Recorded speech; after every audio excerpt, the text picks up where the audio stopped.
My dear students, welcome to your master chem channel. कैसे हैं प्यारे बच्चों? Very good. आज मैं Amla Shankar Yadav master chem channel की तरफ से क्लास 12 के बच्चों को aldehyde ketone and carboxylic acid से वीडियो लेकर आया हूं। प्यारे बच्चों, आज के वीडियो मेरा डिस्कशन होगा decarboxylation of silver salt of carboxylic acid, यानी सिल्वर कार्बोक्सिलिक एसिड का सिल्वर साल्ट जो होगा उसका डीकार्बोक्सिलेशन कैसे होगा। कार्बोक्सिलिक एसिड का सिल्वर साल्ट बनेगा, बाद में उसका डीकार्बोक्सिलेशन होगा, वो हमें बताना है। और इसी के साथ साथ decomposition of calcium salt of fatty acids, decomposition of calcium salt of fatty acid, 2 point. तीसरा point, reactivity of alpha hydrogen of carboxylic acid, carboxylic acid का अल्फा हाइड्रोजन क्यों इतना रिएक्टिव होता है। पहले तो अल्फा हाइड्रोजिनेशन होगा, है ना, अल्फा हाइड्रोजन रिप्लेस होगा, अल्फा उसके जगह पर अल्फा हाइड्रोजन आ जाएगा। अब अल्फा हाइड्रोजन की रिएक्टिविटी क्यों बढ़ जाती है प्यारे बच्चों, ये 3 पॉइंट डिस्कशन यहाँ पर करना है। सबसे पहले तो कार्बोक्सिलिक कार्बन के अल्फा हाइड्रोजन को हटाकर अल्फा हाइड्रोजन लगाना, फिर अल्फा हाइड्रोजन की रिएक्टिविटी के बारे में डिस्कशन होना, ये है। और कैल्शियम साल्ट के फैटी एसिड का डीकम्पोजिशन कैसे होना, इसके बाद सिल्वर साल्ट का कैसे डीकार्बोक्सिलेशन होता है। तो 3 पॉइंट हो गया। पहला पॉइंट सिल्वर साल्ट का डीकार्बोक्सिलेशन, कैल्शियम फैटी एसिड का डीकम्पोजिशन, तीसरा पॉइंट है अल्फा हाइड्रोजन का रिप्लेसमेंट एंड हाइड्रोजन का एडिशन यानी सब्स्टिट्यूशन, और इसके बाद अल्फा हाइड्रोजन की रिएक्टिविटी। ये 3 बातों पर डिस्कशन होगा। बहुत इंपॉर्टेंट टॉपिक है प्यारे बच्चों। चलते हैं। हाँ तो प्यारे बच्चों, ये लेक्चर नंबर 64 है। Lecture number 64, aldehyde ketones and carboxylic acid. तो आप कॉपी कलम लेके बैठ जाइए प्यारे बच्चों, पॉइंट वाइज आप नोट करना शुरू करिए। जो टॉपिक है decarboxylation of silver salt of carboxylic acid in presence of bromine, bromine के प्रेजेंस में सिल्वर साल्ट का डीकार्बोक्सिलेशन हो जाना है। कैसे होता है इसको, इसमें रिफ्लक्स होगा। रिफ्लक्स माने क्या? गालक, जो गला दे। रिफ्लक्स में कार्बन टेट्राक्लोराइड यूज किया जा रहा है, जो कि मटेरियल को गला दे, मेल्ट करा दे, तो रिफ्लक्स भी हो जाएगा। कार्बन टेट्राक्लोराइड यहाँ पर रिफ्लक्स यूज हुआ है, REFLUX। रिफ्लक्स माने होता है प्यारे बच्चों गालक, गालक जो गला दे, जो मेल्ट कर दे, पिघला दे, है ना।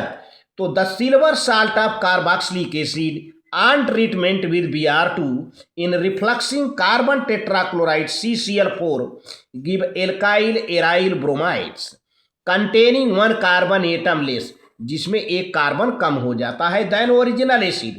अब देखिए ये CH3COOAg है, सिल्वर एसीटेट है प्यारे बच्चों, और Br2 है, CCl4 कार्बन टेट्राक्लोराइड रिफ्लक्स है।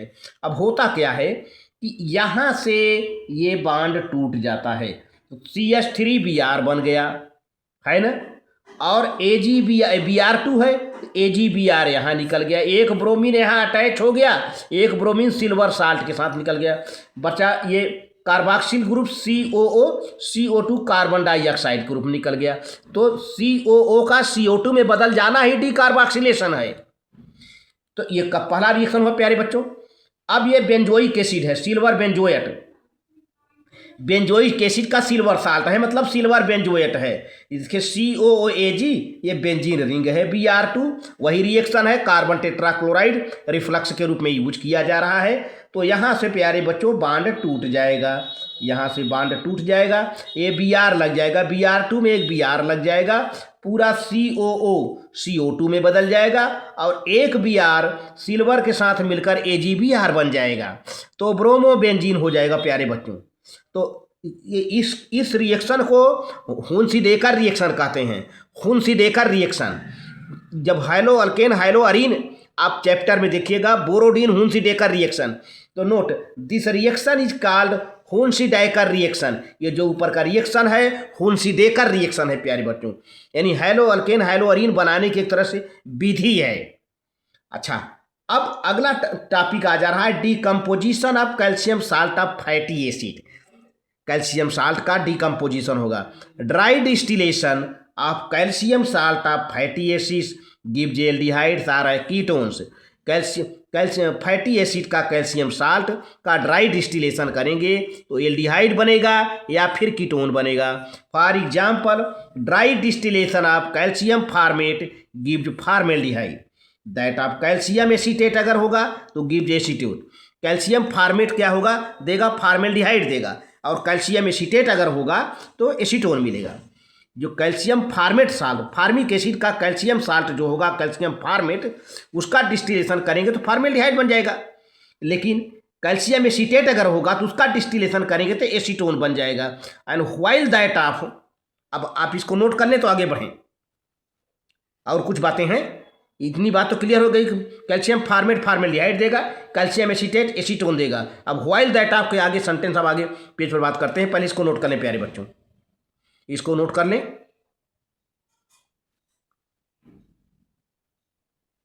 आप नोट कर लें, ठीक। तो while that of a mixture of calcium acetate and calcium formate gives acetaldehyde. अगर कैल्शियम एसीटेट का मिक्सचर होगा, कैल्शियम फार्मेट का मिक्सचर होगा, तब एसिटल्डिहाइड मिलेगा। देखिए, अब अगर अकेले कैल्शियम फार्मेट होगा तब तो फॉर्मेल्डिहाइड बनेगा, और अकेले कैल्शियम एसीटेट होगा तब एसीटोन मिलेगा। लेकिन कैल्शियम एसीटेट कैल्शियम फार्मेट का मिक्सचर होगा तब एसिटल्डिहाइड बनेगा प्यारे बच्चों। तो यहाँ पर देखिए रिएक्शन है CH3COO CH3COOCA, कैल्शियम एसीटेट है, ड्राई डिस्टिलेशन हो रहा है प्यारे बच्चों। तो देखिए यहाँ से ये देख रहे हैं ना, ये यहाँ से कैल्शियम कार्बोनेट बन जा रहा है CaCO3, कोई तीन ऑक्सीजन एक कार्बन, CaCO3 निकल गया तो बचा CH3 और ये कार्बोनिल ग्रुप कीटोन बन गया एसीटोन, यानी डाई मेथिल कीटोन बन जाएगा प्यारे बच्चों।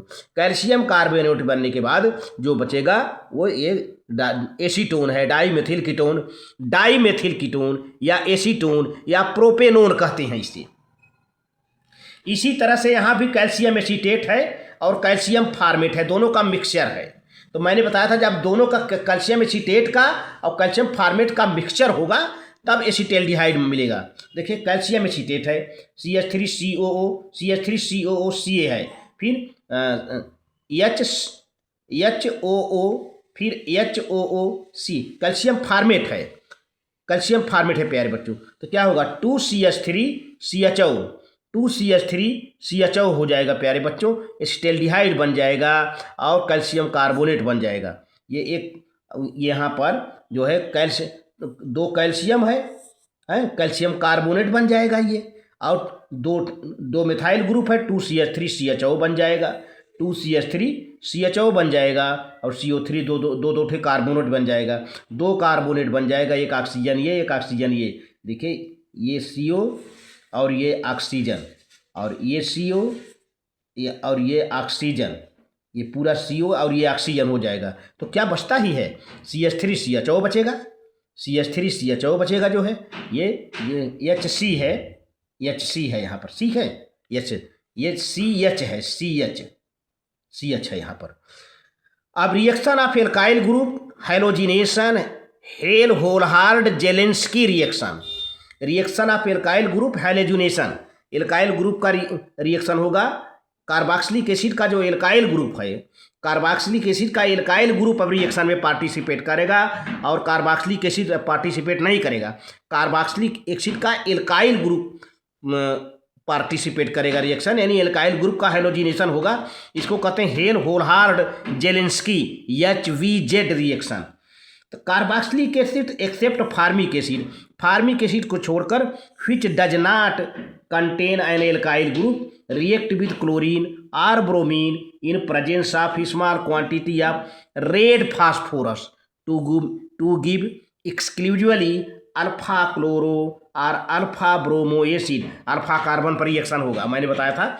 And this reaction is called Hell Volhard Zelinsky यानी HVZ reaction, Hell Volhard Zelinsky reaction, Hell Volhard Zelinsky reaction कहा जाता है प्यारे बच्चों। आप पहले इसको नोट कर लें तो आगे बढ़ते हैं।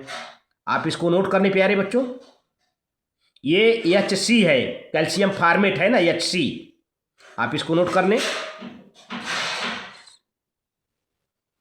वेरी गुड, आप नोट कर लें। ठीक,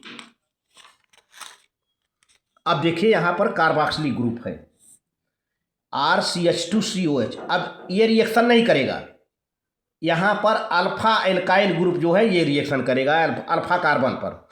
ये हाइड्रोजन है X2 का मतलब क्लोरीन ब्रोमीन ज़्यादातर रेड फास्फोरस के प्रेजेंस में, और इसके बाद इसका हाइड्रेशन कर देंगे यानी हाइड्रोलिसिस कर देंगे। तो क्या होगा, यहाँ पे CH2 है, ध्यान दीजिए, CH2 माने 2 हाइड्रोजन है। अब क्या होगा, यहाँ पे X2 है, 2 हाइड्रोजन है, तो एक हाइड्रोजन निकल जाएगा। ये एक हाइड्रोजन निकल जाएगा ऐसे, HX निकल गया है ना। तो अब एक हाइड्रोजन यहाँ पर आके अटैच हो जाएगा। देखिए RCH COOH, ये कार्बोक्सिलिक ग्रुप अनडिस्टर्ब है। तो अल्फा हाइलो कार्बोक्सिलिक एसिड, जो कि अल्फा कार्बन पर हाइड्रोजन आके शिफ्ट हुआ है, तो अल्फा हाइलो कार्बोक्सिलिक एसिड हो गया। If more than 1 mole of chlorine और bromine is used, the second and third alpha hydrogen atom can be successfully replaced. अगर प्यारे बच्चों क्लोरीन या ब्रोमीन का 1 मोल से ज़्यादा हम मोल यूज करते हैं तो दूसरा हाइड्रोजन या तीसरा हाइड्रोजन भी अल्फा हाइड्रोजन रिप्लेस हो जाता है आसानी से। देखिए ऐसा हो रहा है, ये अल्फा हाइड्रोजन है, अल्फा कार्बन है, अल्फा कार्बन से अटैच 3 हाइड्रोजन है अल्फा हाइड्रोजन, ये क्लोरीन है, रेड फास्फोरस है, अब ये Cl2 है। तो एक HCl, देखिए यहाँ पर एक हाइड्रोजन एक Cl निकल के HCl निकल गया तो CH2 हो जाएगा, CH2Cl COH। तो अल्फा क्लोरो एस्टिक एसिड क्या हुआ, अल्फा क्लोरो एस्टिक एसिड हो गया। फिर हम हाइड्रोजिनेशन करते हैं Cl2 से रेड फास्फोरस के प्रेजेंस में, तो फिर अभी 2 हाइड्रोजन है यहाँ पर, एक हाइड्रोजन एक Cl, ये निकल गया यहाँ पर, तो Cl2 जुड़ गया, एक Cl तो था, एक Cl और जुड़ गया, तो Cl2CHCOH। तो alpha alpha dichloro acetic acid हो जाएगा। फिर हम एक हाइड्रोजन और बचा है, फिर Cl2 करते हैं रेड फास्फोरस के प्रेजेंस में, फिर ये H और एक Cl, ये Cl निकल गया तो Cl3 CCOOH, trichloro alpha trichloro acetic acid, alpha trichloro acetic acid हो गया प्यारे बच्चों। ये देखिए यहाँ बन गया CH3 CBr, यहाँ पर बना हुआ है, ये देखिए ये है, ये बना हुआ है, ये CH3, ये Cl3 है, यानी तीनों हाइड्रोजन H3 है ना, H3 की जगह पर क्या आ गया Cl3, तीनों हाइड्रोजन हट गए, Cl3 CCOOH। तो अल्फा ट्राइक्लोरो एस्टिक एसिड हो गया प्यारे बच्चों। ये रहा जो है यहाँ तक आपका। अच्छा, अब देखिए यहाँ पे दूसरा एग्जाम्पल आपको दिया जा रहा है प्रोपियानिक एसिड। ये अल्फा कार्बन है, बीटा कार्बन से कोई लेना देना है नहीं, अल्फा कार्बन पर ये ब्रोमिनेशन हो रहा है रेड फास्फोरस के प्रेजेंस में। अब देखिए Br2 है, ध्यान दीजिएगा, Br2 माने 2 ब्रोमीन है। अब एक Br एक यहाँ H, अल्फा 2 हाइड्रोजन है, 2 H2 है ना, CH2, तो HBr निकल गया, बहुत बढ़िया। इस पर क्या हो गया CH3 CHBr जुड़ गया, अल्फा ब्रोमो प्रोपियानिक एसिड बन गया। फिर हम Br2 करते हैं, फिर दोबारा नेक्स्ट टाइम, अभी एक तो हाइड्रोजन यहाँ बचा हुआ है, तो क्या होगा, फिर H और Br निकल गया तो क्या हो जाएगा, ये देखिए ये Br ऊपर लग गया, ये CH3 C बचा यहाँ पर, ये C, इस पर ऊपर Br एक नीचे Br लगा हुआ है, तो alpha die bromo propionic acid हो गया प्यारे बच्चों। तो इस तरह से देखा जाए कि अल्फा हाइड्रोजन काफ़ी एक्टिव होते हैं। तो यहाँ पर देखिए कुछ बातें कही जा रही हैं। इट में be noted that the bromination exclusively occurs at alpha position. Bromination ज़्यादातर अल्फा पोजीशन पर होता है, ब्रोमिनेशन ज़्यादातर अल्फा पोजीशन पर होता है, and reaction stops after all the alpha hydrogen has been replaced by the bromine atom. और जब ब्रोमीन एटम से सारे अल्फा हाइड्रोजन जब रिप्लेस हो जाते हैं तब रिएक्शन स्टॉप हो जाता है, केवल ब्रोमीन की बात कर रहा हूँ, स्पेशली ब्रोमीन की, क्लोरीन की नहीं। ब्रोमिनेशन जब करेंगे तो ब्रोमिनेशन करते करते जब सारे अल्फा हाइड्रोजन रिप्लेस हो जाते हैं तो रिएक्शन अपने आप ही स्टॉप हो जाता है। लेकिन क्लोरीनेशन में प्यारे बच्चों स्टॉप नहीं होता है, रिएक्शन और आगे बढ़ जाता है। In contrast chlorination first occurs at alpha position, जबकि क्लोरीनेशन सबसे पहले अल्फा पोजीशन पर होता है। Chlorination when all the alpha hydrogen have been replaced, जब सभी अल्फा हाइड्रोजन रिप्लेस हो जाते हैं क्लोरीन से तो it occurs further along the chain, तो अगले चैन में होने लगता है, तो स्टॉप नहीं होता। यही दोनों अंतर है, बहुत इंपॉर्टेंट है, बोर्ड में भी आ चुका है प्यारे बच्चों। तो ब्रोमिनेशन, तो जब सारे अल्फा हाइड्रोजन कंज्यूम हो जाएंगे, रिप्लेस हो जाएंगे तो रिएक्शन स्टॉप हो जाएगा ब्रोमिनेशन में। लेकिन क्लोरीनेशन में ऐसा नहीं होता है। क्लोरीनेशन में जब सभी अल्फा हाइड्रोजन रिप्लेस हो जाते हैं उसके बाद भी आगे चैन में आगे क्लोरीनेशन होने लगता है। ये बहुत ही इंपॉर्टेंट पॉइंट है प्यारे बच्चों, आप इसको नोट कर लें, आगे प्रोसीड करता हूँ, आप इसको नोट कर लें प्यारे बच्चों। बहुत बढ़िया, वेरी गुड।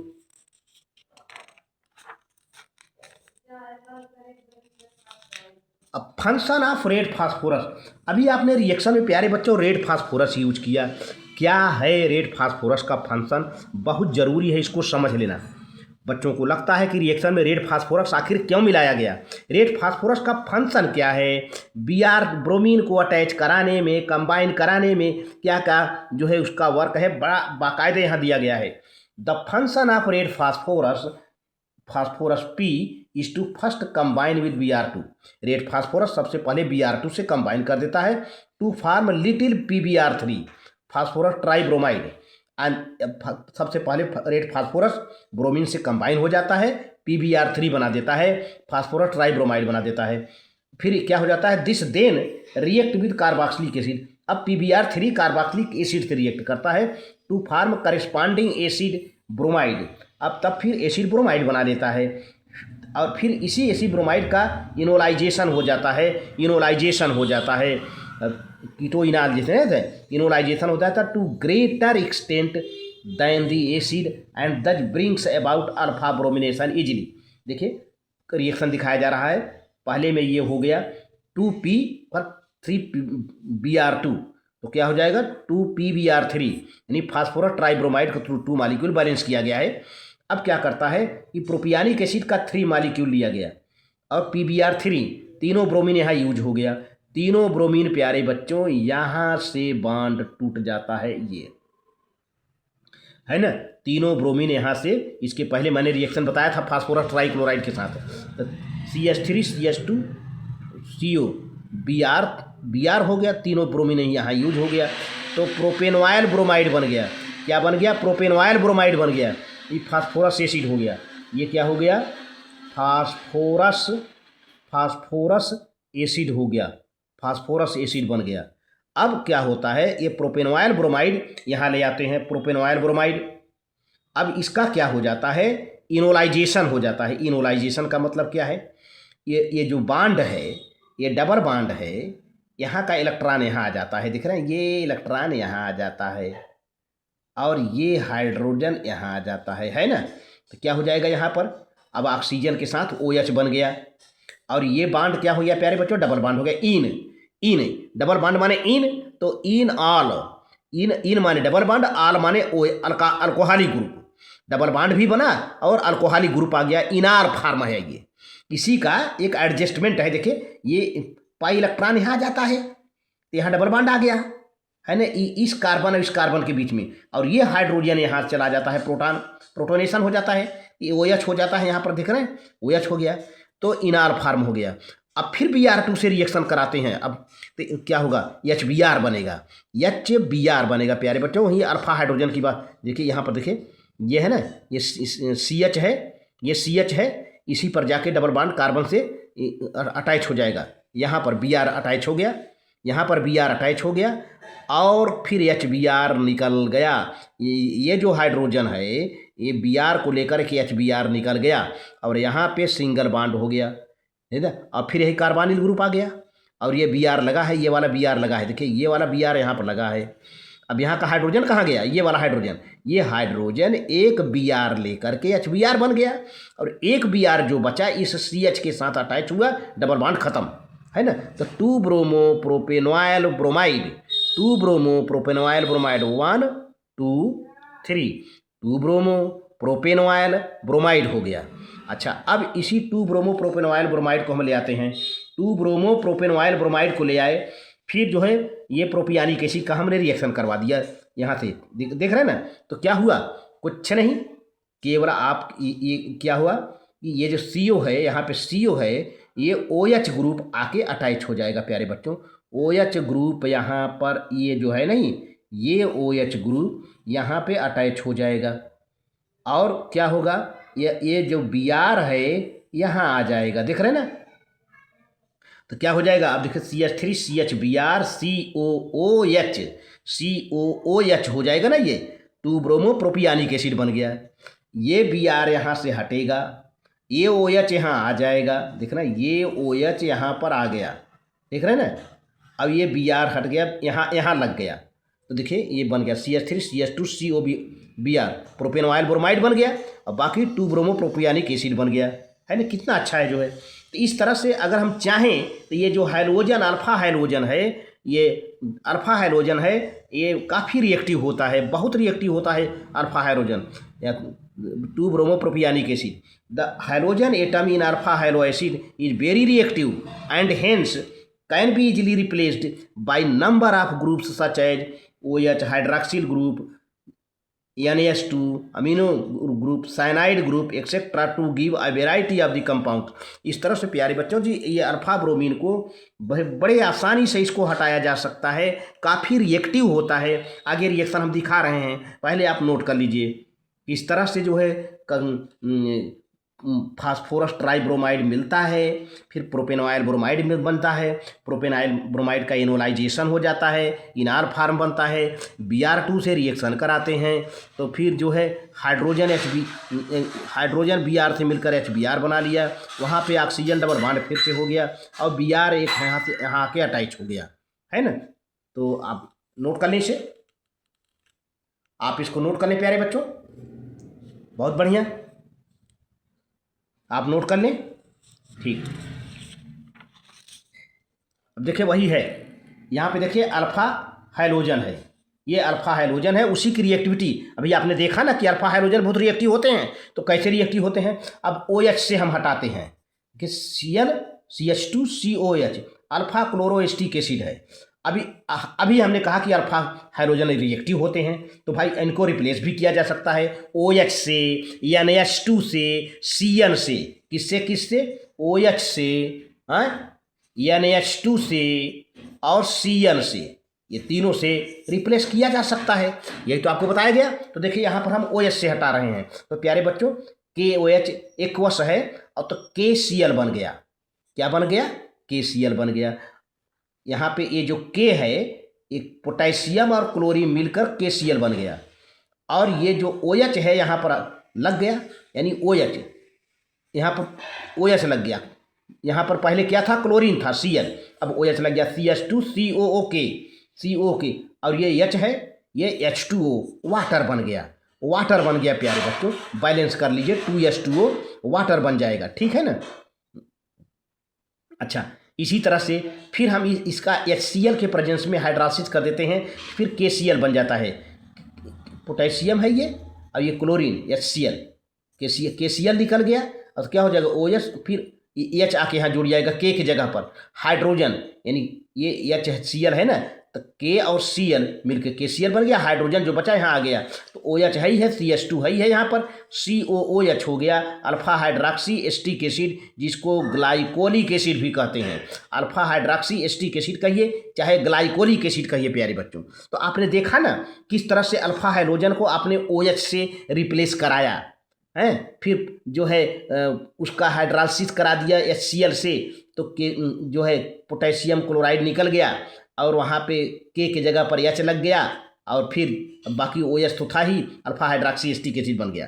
चलिए अगले रिएक्शन में इसी क्लोरीन का हम रिप्लेसमेंट कराएंगे NH2 से प्यारे बच्चों। तो ये अमोनिया का 3 मॉलिक्यूल लिया गया, 3 3 जा 9, कितने हाइड्रोजन हो गए, 3 3 या 9, 9 हाइड्रोजन हो गया। और यहाँ पर का एक हाइड्रोजन 10, यहाँ का एक हाइड्रोजन 10 जोड़ लीजिए, 3 त्रिका 9 और 1 10। बाकी इस हाइड्रोजन से भी मतलब नहीं है प्यारे बच्चों, इससे कोई मतलब नहीं है। यहाँ केवल मेन मकसद है इसको कैसे रिप्लेस करेंगे।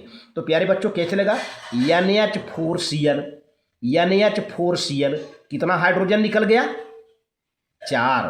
कितना नाइट्रोजन निकल गया, 1, है ना। तो अब कितना नाइट्रोजन इस्तेमाल हो गया, 1 2, है ना। 3 नाइट्रोजन है तो NH2, यहाँ Cl की जगह पे NH2 लगा, CH2 है ही है, COO NH4, NH4। तो कितने हाइड्रोजन आ गए, 4 यहाँ, 4 8 यहाँ, है ना, 4 यहाँ, 4 8 यहाँ, और 1 यहाँ पे 9, और यहाँ पे एक और बढ़ा है 10, है ना। पूरा 10 था, हमने बताया था।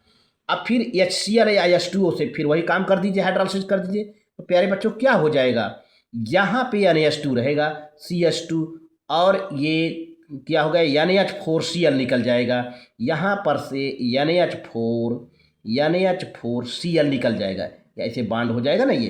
तो ये पूरा हट जाएगा, NH4 और Cl हट जाएगा, H आके लग जाएगा यहाँ पर। तो NH2CH2COH, alpha amino acetic acid या ग्लाइसिन कहिए, अमीनो एसिड एक प्रकार का अमीनो एसिड है।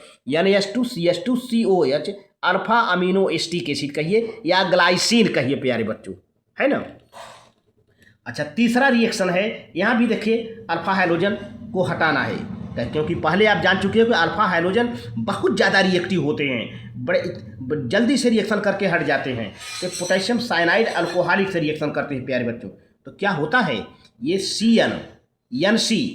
NC जुड़ जाएगा यहाँ पर, NC कार्बन लिंक होगा, है ना, NC साइनोएस्टिक एसिड हो जाएगा, और KCl निकल जाएगा। ये पोटेशियम और क्लोरीन निकल के KCl यहाँ निकल गया।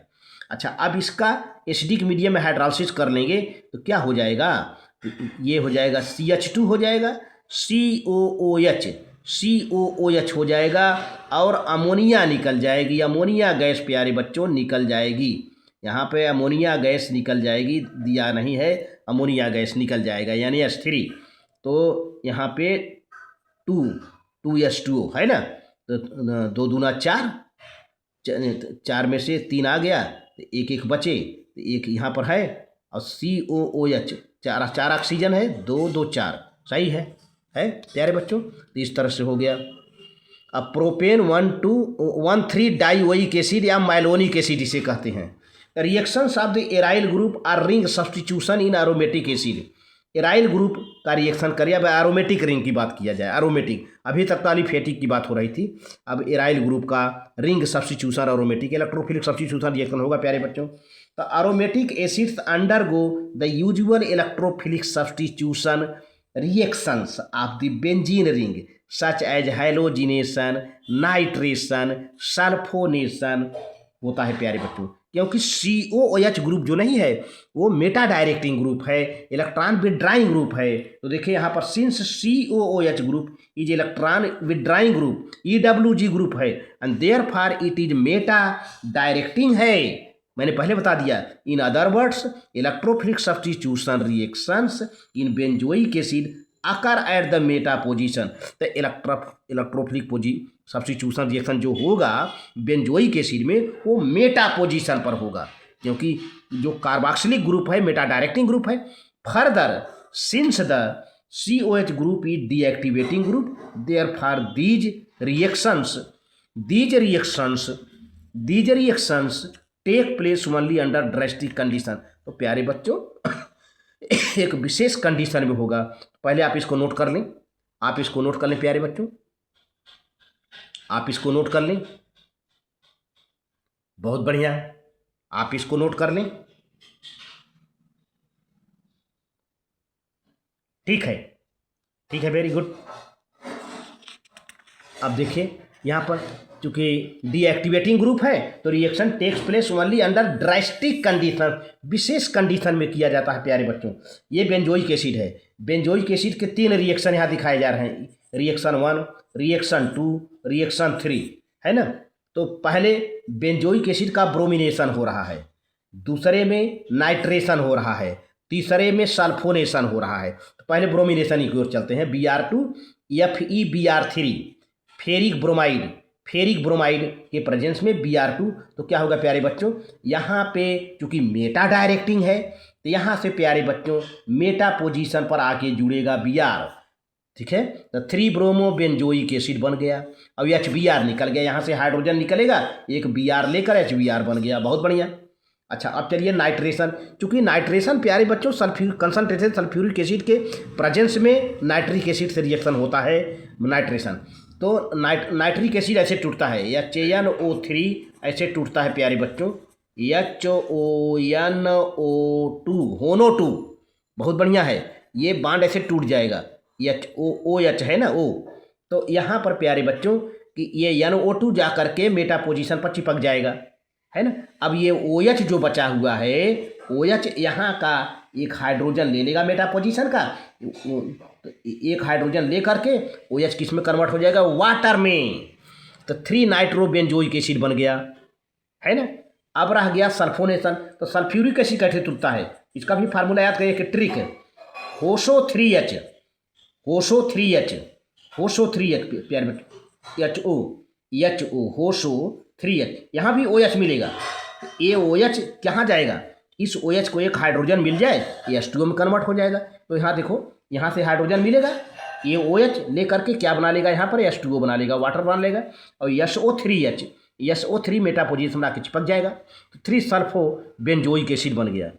अच्छा, ये तरह। लेकिन प्यारे बच्चों एक बात, बड़ी ऊंची बात है, बहुत ऊंची बात है, जो आपके लिए बहुत मायने रखता है, वेरी इंपॉर्टेंट है। इस वीडियो के लास्ट में क्या है, carboxylic acid however do not go under Friedel Crafts reaction, why भाई रीजनिंग है, carboxylic acid Friedel Crafts reaction नहीं देते, क्यों, 2 रीजन है। Carboxylic group is strongly deactivating group. पहला काम तो कार्बोक्सिल ग्रुप जो है ये स्ट्रांगली डीएक्टिवेटिंग ग्रुप है, इलेक्ट्रॉन विड्राइंग ग्रुप है, मेटा डायरेक्टिंग ग्रुप है। और दूसरा क्या कारण है, द कैटलिस्ट, सेकेंड कारण है द कैटलिस्ट। फ्रीडल क्राफ्ट में कैटलिस्ट क्या यूज किया जाता है, लुईस एसिड एल्युमिनियम क्लोराइड, है ना। Catalyst aluminium chloride AlCl3, Lewis acid get bonded with carboxyl group strongly, ये कार्बोक्सिल ग्रुप से बांड बना लेता है कैटलिस्ट। ऐसे में फ्रीडल क्राफ्ट रिएक्शन नहीं देता कार्बोक्सिलिक एसिड। तो इस तरह से प्यारे बच्चों आप ये नोट कर लीजिए, वीडियो का लास्ट पॉइंट बहुत आपके लिए मान्य हो गया कि why carboxylic acid do not go under Friedel Crafts reaction, because carboxylic group is strongly deactivating group, meta directing group, electron withdrawing group, तीनों पॉइंट आप रख दीजिए ना। अब secondly aluminium chloride catalyst used gets chemically bonded to carboxylic group, बस खत्म बात, आपका आंसर क्लियर हो गया। तो आप इसे नोट करें प्यारे बच्चों, आप इसको नोट कर लीजिए, बहुत बढ़िया, आप नोट कर लें, ठीक है।